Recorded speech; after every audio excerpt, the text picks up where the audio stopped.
Do you remember your first job? You probably couldn't wait to move up, get that fancy title, and finally have some control, right? Now, fast forward a few promotions, and what do you have? A title that looks great, but zero decision-making power. Cue the frustration. You've got ideas to make things better, make things run smoother, maybe even make things fun. But every time you suggest one, you get the old, thanks, but we'll stick with what's always worked. Sound familiar? That's what missing autonomy feels like. And it's one of the biggest reasons people burn out. Autonomy isn't just a fancy HR buzzword. It's about having the freedom to make decisions, actually use your skills, and feel like your work matters. And when every decision needs a sign off, it drains the life out of your job faster than a Monday morning meeting. Hey, if we're new to each other, I'm Tara. I'm a leadership coach and consultant specializing in burnout prevention, recovery, and work-life balance. I help seasoned leaders build burnout-resistant careers that flex with their lives. I'm deeply passionate about helping you improve your relationship with work so that you can find the energy to do the things you love and reconnect with the parts of you that burnout has pushed aside. Because you deserve to feel balanced and badass, and I'm here to help you get there. Hit subscribe and let's get you living your best life.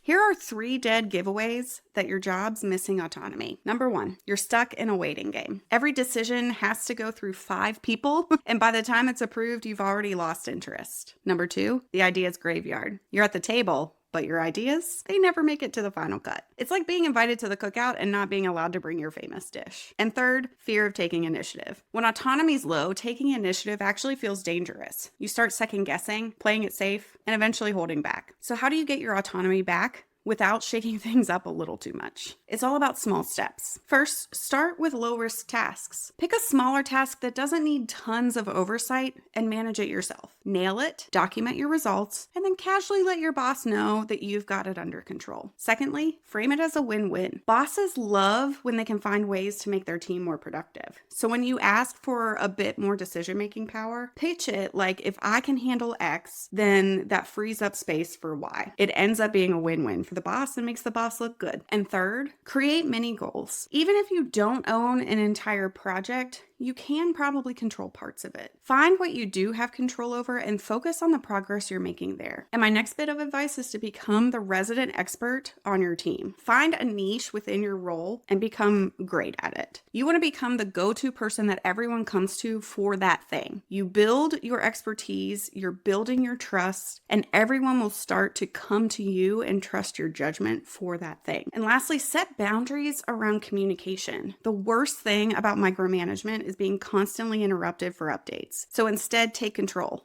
Suggest that you'll give the regular updates on the same day at the same time so that they can stop hovering and you can actually focus on your work. Look, autonomy doesn't always show up in the job description, but it is a huge burnout preventer. You deserve to feel in control of your work. I mean, isn't that why they hired you in the first place? Not just to follow orders, but to bring your expertise to the table. So if you're ready to start building a life that's about more than just productivity, a life where you can feel balanced and badass, be sure to sign up for my weekly Badass Mail newsletter. Each week, I'll send you tips, insights, and reminders to help you shift away from burnout and step into a way of working that actually works for you. And remember, be sure to hit subscribe so you don't miss out on my upcoming videos. Remember that you deserve a career that fuels you, not drains you, and let's make that happen together. I'll see you next week.